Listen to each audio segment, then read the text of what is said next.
네, 여야 대표 의원들 모시고 주요 현안 질문하는 격주 한번 시간. 오늘은 국민의힘 김재원 전 최고위원을 모셨습니다. 의원님 어서 오십시오. 안녕하세요. 예, 진 작가님, 김 소장님 인사 나눠주시고. 안녕하세요. 자, 국회 얘기부터 해보겠습니다. 자, 어제 민주당이 이상민 행안부 장관 해임 건의안 단독 처리했습니다만 대통령이 사실상 거부 의사를 밝힌 이런 상황으로 보여지고 결국은 이제 탄핵안 카드를 검토하고 있는데 의원님께서는 오히려 민주당의 페이스를 잃었다 이렇게 진단하셨어요. 왜 그렇습니까? 그러니까 이제 곧바로 또 탄핵안을 제출하면 민주당이. 예, 그러면 이제 사실은 지금 국정조사도 조금 애매해지고요. 국정조사를 이태원 참사 하면서 관련. 국정조사를 하면서 기관 증인으로 소환을 할 수도 없고 예. 또 이상민 일반- 장관을. 그렇죠. 예. 그러면 또 일반 증인으로 소환을 하려면 그것도 증인 채택 과정에 또 양당 간의 합의 문제가 또 있을 것이고 예. 또 본인은 또 나는 나중에 소송의 당사자가 될 수 있으니 불리한 증언은 하지 않겠다 뭐 이런 입장으로 나올 수도 있거든요. 예. 그래서 곧바로 탄핵 소추를 하기가 좀 어려울 것이라고 생각을 합니다. 그러니까 이제 탄핵 소추 발의를 하면 해임 건의안 낸 것이 대통령이 명시적으로 거부 의사를 표시하지 않고 있으면 꽤 오래 그 이슈를 끌고 갈 수 있는데 예. 그것도 탄핵안이 벌써 거론이 되기 때문에 별로 그 성과가 없는 상황이 되고 조금 복잡해졌다고 봅니다. 저는 만약에 민주당이 정말 이 문제를 거론하고 시작을 하려면 차라리 예. 첫 단계에 먼저 이상민 장관 해임 건의안을 내고 그 문제로서 시작을 하고 국정감사와 국정조사와 결부시키지는 않았으면 모를까. 국정조사를 합의하고 해임 건의안이나 탄핵을 거론하는 것은 별로 좋은 선택은 아니었다고 봅니다. 그럼 실제로 탄핵안이 제출될 가능성도 좀 낮다 이렇게 판단하시는 거군요. 당장에 제출하기보다는 국정조사가 시작되고 난 다음에 할 가능성은 있다고 봅니다. 네, 이런 건데 이제 우리 국민의힘 의원 측에서 그러니까 국정조사 특위 이태원 참사 국정조사 특위에 소속된 국민의힘 의원들이 사퇴를 선언하면서 지금 이제 국정조사 참여 안 하겠다 이렇게 밝힌 상황인데 의원님 어떻게 보세요? 오히려 국정조사 참여해서 국민의힘도 이런 관련해서 진상조사에 적극적으로 나서는 모습 보이는 게 국민들 보기에 더 보기 좋은 상황 아닐까요? 결국에는 국정조사에 하게 될 거다. 참여해야 될 텐데요. 예. 지금 상황은 예산안이 저렇게 전혀 진척이 없이 계류 그러니까요. 중이고 사실 여야 간에 합의한 것이 예산안 처리 후에 국정조사 실시한다 이런 내용이었는데 지금 예. 약속 안 지키고 있다. 전부 다가 어그러져 버렸거든요. 그러니까 서로 간에 강대강 대결 구도로 가는데 저것도 며칠 내에 또 이렇게 잘 협의를 해서 순서대로 진행될 수도 있죠. 원래 이제 세게 나올 때는 뭔가 그 협상을 하기 위한 카드거든요. 그럼 이렇게 이제 보이콧하는 것 뒤에는 뭔가 또 물밑에선 이루어지고 있는 게 있다. 그렇게 돼야 되지 않겠습니까? 이게 정말 완전히 끝나버리면 안 되거든요. 완전 보이콧. 이게 예. 국정조사까지 안 하면은 대통령 사과 안 하셨죠. 그다음에 총리고 장관이고 경찰서장이고 다 그 자리에 계시죠. 거기다 여당에서는 국정조사도 안 하고 이러면 이제 국민들의 임계점이 도달한 거죠 이제. 그래서 그것을 국정조사를 정말 하고 또 국정조사를 하지 않겠다는 목적으로 지금 하는 것은 아니라고 아닌 봐요. 것 같다. 예, 왜냐하면 또 조영 원내대표가 그 국정조사 특위위원들이 사퇴하겠다 해도 그것을 진짜 처리하지는 않았거든요. 근데 장제원 의원은 좀 세게 말씀하시잖아요. 국정조사도 필요 없고 이렇게 하면서 조영 원내대표를 자꾸 공격을 하는데 조영 원내대표가 그나마 당에서 중심을 잡고 있는 듯한 인상인데 장제원 의원의 노림수는 뭘까요? 그러니까 왜 서로 그렇게 역할을 나눠서 하시는 저는 걸까요? 솔직히 잘 모르겠어요. 솔직히 말씀드려 잘 모르겠고 물어보지도 않았는데. 장재원 의원에게. 예, 어쨌든 다 이런 것이 이게 국민의힘 도움이 되긴 하는 건가요? 실세놀이를 하는 거지 이제. 근데 이제 만약에 네. 이것이 이제 역할 분담이라면 굉장히 좋은 역할 분담이고요. 사전에 좀 협의를 해서 조영 원내대표 예, 장재원 또는 의원이. 협의가 되지 않고 있다 하더라도 네. 이심전심으로 예. 역할 분담을 한다면 굉장히 좋은 역할 분담인데 예. 그런지 아닌지는 모르겠어요. 장제원 의원이 굳이 그렇게까지 악역을 맡아서 조영 원내대표 협상력을 높여줄 필요가 있나 싶은 생각이 좀 들거든요. 보면서는. 악역이라고 생각하지 않을 가능성이 큰데. 예, 그렇군요. 알겠습니다. 악역이 그러네요. 아니죠. 저 거꾸로 보면. 자기 신념이고. 이런 가운데 이제 이태원 참사를 두고 이제 당내 일부 의원들이 또 좀 막말 같은 발언이 나오죠. 이제 김성애 전 비서관은 이제 당 의원은 아닙니다만 다 큰 자식들이 놀러 가는 걸 부모도 못 말려놓고 왜 정부에게 모든 책임을 떠넘기냐.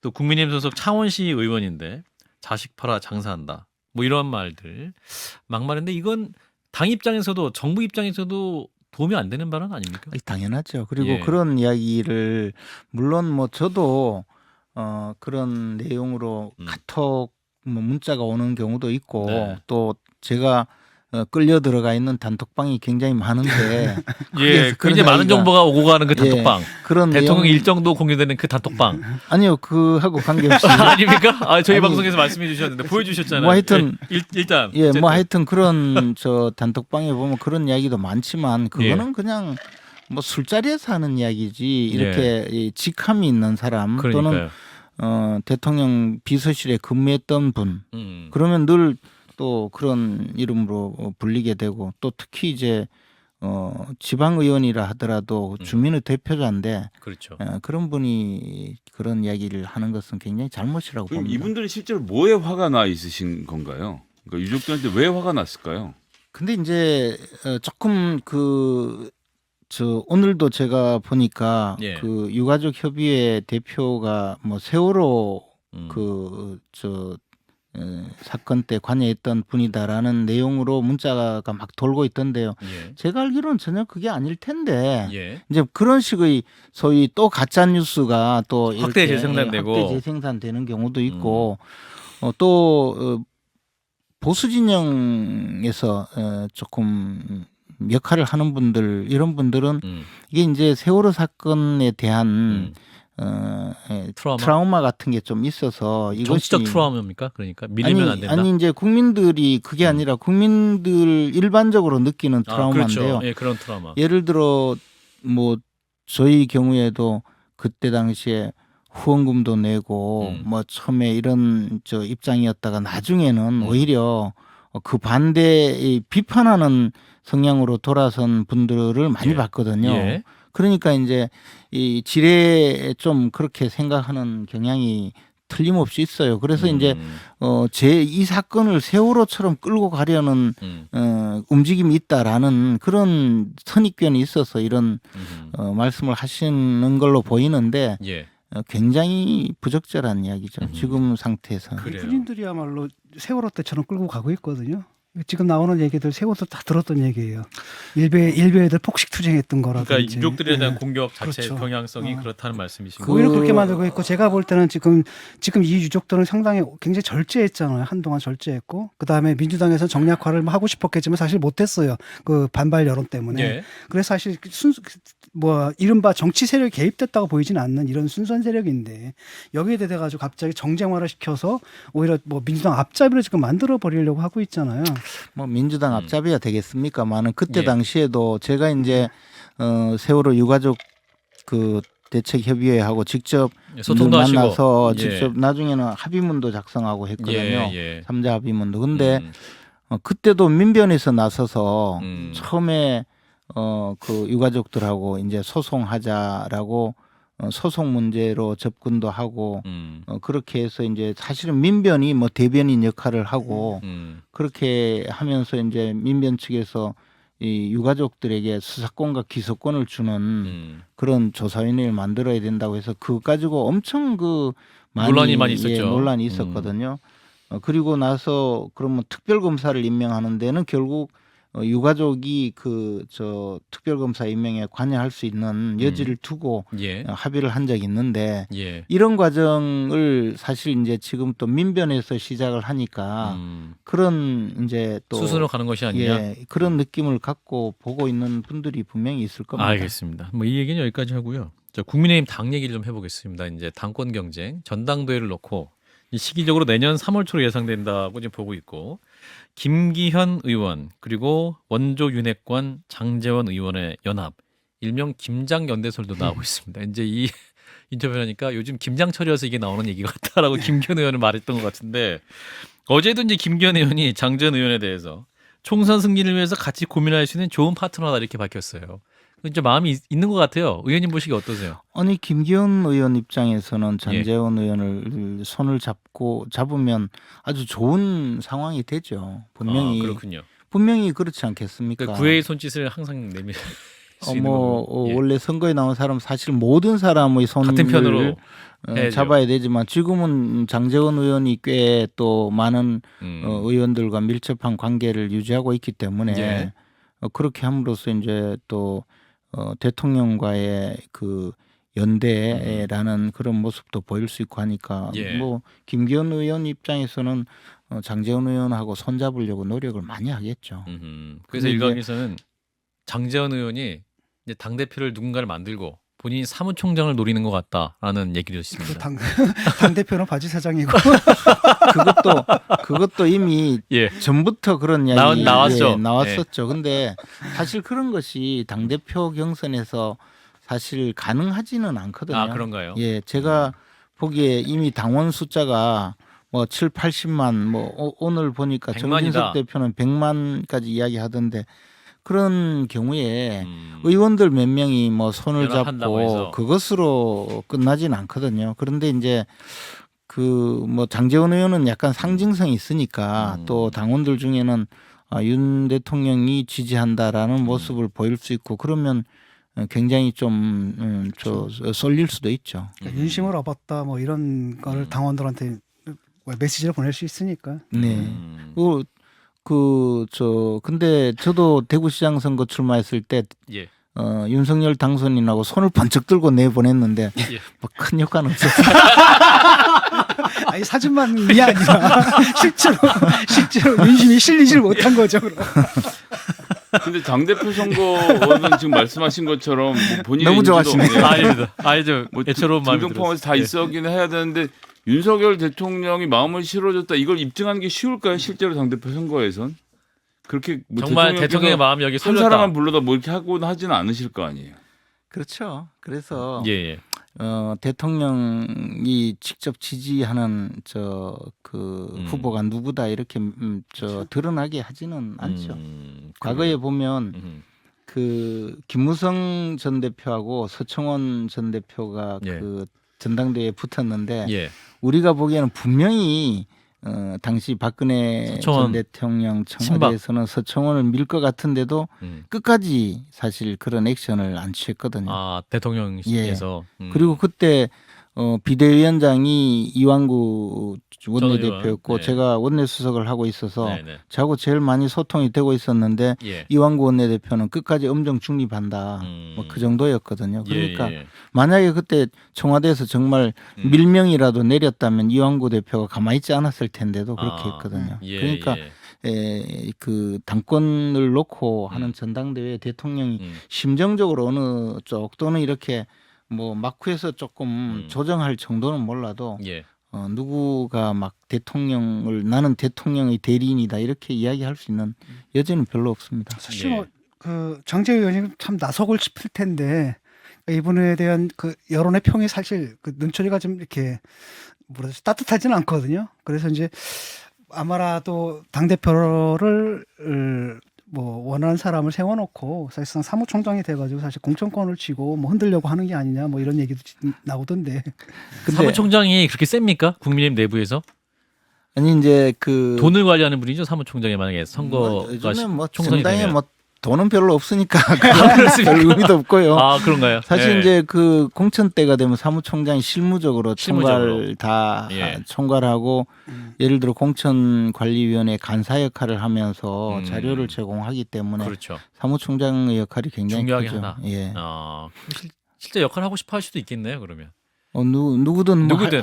하고 싶어 할 수 있죠. 하다못해 2인 경선, 3인 경선 정하는 거, 2명 경선에 누구를 올릴까 정하는 거 이런 것들이 실제 총선에 엄청 큰 역할을 하니까. 지난번 그 김용호 공관위원장은 그렇게 해서 이제 1, 2, 3, 4, 5, 6등이 있으면 5등하고 6등하고 경선을 시켜놓고 뭐 보고 있고 이런 경우가 많았거든요. 그러니까 공천을 엉망으로 하게 됐는데 그런 과정을 사실 정한 것이 사무총장의 역할이었죠. 그렇군요. 그래서 사무총장은 핵심적인 역할이 될 수도 있기 때문에 향후 전당대회에서도 중요한 역할이 될 것이다. 그러나 근데 저는 윤핵관 치고는 사무총장은 좀 너무 잘지 않습니까, 사실? 작은 자리다? 예.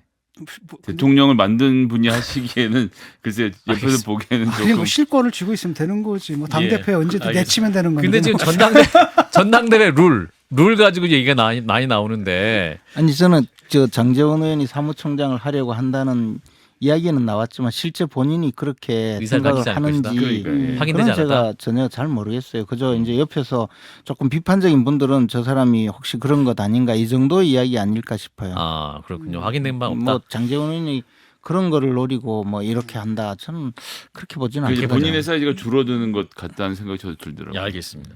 자 이제 정진석 비대위원장이 전당대회 시기와 룰 변경 치사 발언을 구체적으로 했는데 이제 그 일반 반장 뽑는데 3반 아이들이 와서 출사거리고 방해하고 당원들의 의사를 왜곡하고 오염시키면 안 된다. 뭐 이런 얘기를 하면서 역선택 방지에 대해서도 얘기했지 않습니까? 이 부분 어떻게 봐요? 전당대회 룰도 변경할 수 있다.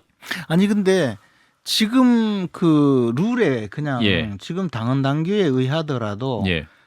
우리 관행이요. 지난번 제가 선출되었던 지난 최고위원 되셨을 때. 예, 예. 최고위원 선출되었을 때도 그때도 역선택 방지 문항을 넣어서 여론조사를 했어요. 아 예. 그리고 그것을 처음에 컷오프 할 때만 넣느냐 아니면 마지막 산정할 때까지 넣느냐 예. 또는 컷오프 할 때는 그냥 일반 여론조사로 하고 산정할 때 득표로 이제 마지막 결선에서 득표로 산정할 때 역선택 방지 문항을 넣느냐 마느냐. 이것도 토론 끝에 결국은 모두 다 역선택 방지 문항을 넣었거든요. 예. 그러니까 지금 그렇다고 역선택 방지 문항을 넣는다고 해서 뭐 다 걸러지지는 않지만 그래도 좀 걸러질 수 있다고 보고 하는 예. 건데 예. 그렇기 때문에 역선택 방지 문항을 넣느냐 아니냐는 걸 가지고 지금 다툴 이유는 없다고 봅니다. 다툴 이유는 그게 없다. 이미 오랫동안의 이 관행이고 공지의 사실로 굳어져 있거든요. 그리고 그것이 맞다고 보고요. 핵심은 당원 비중을 더 높이느냐. 70대 30%에서. 그렇죠. 근데 이제 그 부분은 유승민 의원이 보니까 인터뷰하면서 20년 동안의 전통이다라고 했는데 예. 그 20년 전은 우리가 이제 그때 당시에 전당대회 대의원이 10,000명으로 할 때거든요. 지금은 100만 명인데. 예, 그러니까 10,000명으로 투표를 하면 어떻게 하냐면 잠실 체육관에서 전국에서 이제 버스를 타고 와가지고 예, 점심 먹고 오후에 이제 연설 듣고 현장 투표를 하는데 그러면 이제 전국에서 버스 타고 들어올 때 이제 그 안에서 이제 오늘은 1번이다, 2번이다 이렇게 정해가지고 들어오거든요. 그런 식의 예. 옛날에는 그러니까 그때 당시는 대부분 국회의원 또는 당협위원장들이 영향력이 있었다. 거의 영향력이 절대적이었죠. 근데 지금은 이제 전당원 투표로 바뀌고 온라인 당원도 많이 예, 그것도 생겼고. 제가 몇 년 전까지만 해도 그 이제 우리가 전자투표가 뭐 이 조작 가능성이 있다 해서 전자투표를 잘 하지 않고 각 지역의 선관위 또는 당협 사무실에서 거기서 현장 투표를 했거든요. 예. 그럼 선관위 앞에 가면 당협의 사무국장이 위원장이 기다리고 앉아 있고. 있어요. 이렇게 그래서 이렇게 했단 말이에요. 아 이렇게 했습니까 정말? 예, 실제로? 예, 실제로 그랬단 아 말이에요. 이건 약간 부정선거 노조. 아니 근데 이제 물어보니까 요번에 어디 찍으면 돼요? 아니 내가 그건 물어봐도 돼요? 아니 그건 조직 선거니까요. 아, 조직 선거니까. 예. 아, 근데 여기 정답 몇 번이에요 이거 지금? 그러니까 이렇게. 근데 예. 이제 이렇게. 그렇게 예. 투표하던 것도 얼마 전인데 그럴 때는 사실 너무 이제 네. 쏠림 현상 내지는 내부의 몇 명으로 좌우할 수 할 수 있으니까 있으나 여론조사를 반영하자 아. 그렇게 했던 건데 지금은 전당원 투표가 되고 모바일 투표가 지금 2번인가 실시를 예, 했거든요. 그렇죠. 이제는 사실 그렇게 할 수가 없어요. 그리고 기껏 한다는 것이 뭐 문자 보내서 나는 누구를 지지합니다 이 정도인데 그것도 당협위원장은 만약에 그랬다가는 곧바로 공개되고도 난리가 나죠. 예, 그렇기 근데, 때문에 지금은 사실 그런 과거의 여론조사를 반영할 필요가 저는 전혀 없다고 생각해요. 없다. 오히려 왜곡시킨다고 보죠. 그래서 저는 여론조사 반영을 이제는 그만해야 된다고 생각해요. 그건 여기뿐만 그만해야 아니라 된다. 대선까지도 어허. 그 대신 당원 숫자를 100만에서 200만, 300만 늘려가는 것이 저는 맞다고 맞다. 보거든요. 근데 지금 선거를 앞두고 있잖아요. 그렇죠. 바로 이때 바꾸는 건 바꾸는 거는 저는 부작용이 훨씬 크다고 봐요. 아, 저는 예. 그리고 지금 바꾸는 목적이 너무 뻔히 보여. 유승민 제외다. 예, 우리가 이제 정치인들이 다 그따르고 속다른 사람끼리 모여 있다고 비판을 하지만 속이 뻔히 들여다보이는 일은 좀 하면 안 되거든요. 아, 우리 김지현 예, 최고께서 그래서 저는- 보시기에도 속이 뻔히 들여다 보이는데. 아니 이제 뻔히 들여다보이게 지금 자꾸 하고 있다. 뻔히 들여다보이는 걸로 보이죠, 저는. 근데 지금 이제 유승민 전 의원이 룰 바꾸면 안 된다. 나 제치려고 이러고 있냐라고 이제 3.6 코미디다 이렇게 말씀을 하시니까 이제 이를테면 유승민 의원이 경기도지사 선거운동할 때 당원 만나는 것도 대통령 측에서 너무 심하게 못 만나게 하더라. 이 말에 대해서 권성동 의원이 피해망상이다. 자의식 과잉이다. 이렇게 말을 하는데 자의식 과잉인가요? 근데 뭐 이제 당원 그때 사실 선거 경선을 며칠밖에 못 했거든요. 경기지사. 예. 네, 당시에 뭐 선거. 제가 그때 경선에 참여했었기 때문에 대구시장. 대구에서, 예, 그랬기 그러네요. 때문에 잘 아는데요. 그때 사실 당원들 만나겠다고 하면서 그때는 코로나 아직 조금 심할 때인데 그러네요. 당원들 모아달라거나 해가지고 모아집니까? 대면 접촉이 예. 제한된 상황이었으니까. 그런데 그런 이야기를 하고 그것을 마치 대통령이 그 사주에서 자기를 끌어내린 것처럼 이야기하는 것은 저는 굉장히 좀 잘못된 이야기고 부적절하다. 또 하나는 당원을 만난다고 해서 유승민 의원 지지가 높아갔겠느냐. 아하. 그것도 또 본인 생각하고는 조금 다를 수가 있거든요. 그래서 그 부분은 조금 과한 이야기 같아요. 권성동 의원 지역도 좀 자의식 과잉, 너무 과한 해석이다라는 정도로 의원님. 그리고 이제 그때 지방선거 때는 역선택 방지 문항을 안 넣었거든요. 예. 그러니까 이제 알겠습니다. 유권자들이 있는 선거는 역선택 방지 문항을 넣지 않고 대신 당내 경선은 하는데 지금 당내 경선에 역선택 방지 문항을 넣으면 유승민 의원은 지금도 1등이 아니거든요. 알겠습니다. 예. 아쉽네요. 더 얘기하고 싶은데 오늘 또 여기까지 하고 보내드려야 될 것 같습니다. 네, 격조 한판 김재원 국민의힘 전 최고위원님 고맙습니다. 고맙습니다. 좋아요? 구독. 알림 설정.